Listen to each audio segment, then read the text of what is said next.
mga viewers! So, gagawa po ako ng herbal tea.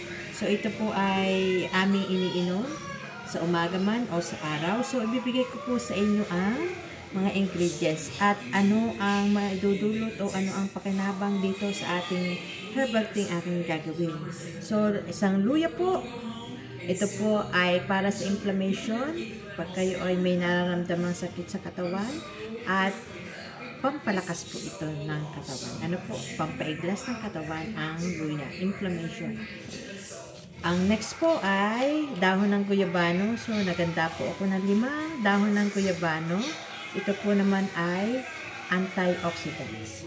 So, ito po, lagundi leaves. So, ilang tangkay ng lagundi leaves. So, ito po ay papalakas ng ating baga. So, ayan po. So, kaya siguro bibihira kami magkasakit. Tapos, ito po ang tanglad. So, ayan po ang ingredients ng aking herbal tea ginagawa. So, tingnan po pagluluto. So, akin pong ginaganito o binabaluktot ang tanglad para magkasya sa kalderos. So, ayan. So, naganda po ako ng 4.5 tasang tubig kung saan doon natin ilalagay at pakukuluan. Ano po? Ayan. So, ito po. No? So, ito po ang tanglad. Ilalagay po natin sa tubig. Ano po? Ayan. Next po, ilalagay na rin na po natin sa kaldero. Ayan po ang ating kaldero. Ilagyan ko na po ng tubig. Ayan. Tapos, ito pong lagundi leaves. Akin pong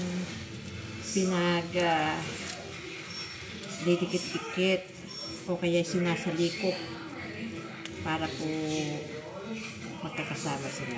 Para pagpuno ay hindi masyadong makalat. Then, atin po hihiwain ang luya. Ayan. Hiwa-hiwa po.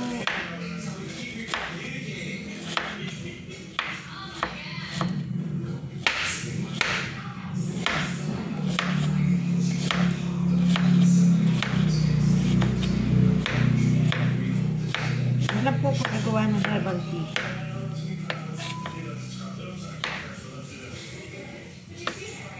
So, sabi po ng aking kasama sa bahay, pag po siya umiinom, malakas po ang kanyang katawan at bibihira po siya magkasakit. Gawa po ng pinaiinom ko po ito sa gabi bago siya matulog. Ayan. Ilagay din po natin ito sa kaldero.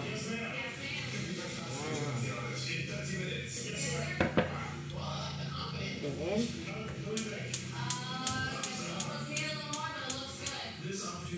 so, pakukuluan po natin ito.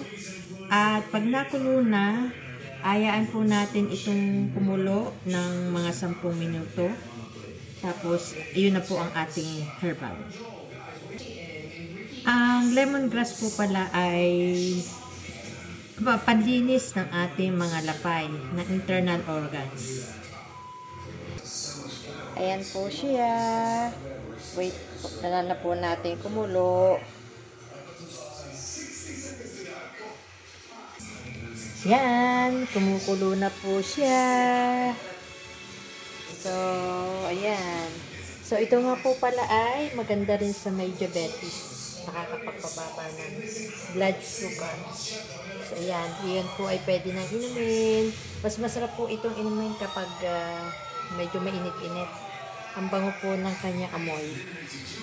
Yan. So, yan po ang pinaiinom ko sa kasama sa bahay. Pati po ako umiinom. Kaya siguro laging malakas ang aking resistensya. Ano po? So, if you like my video, please like, share, and subscribe to my channel. See you on my next vlog or video.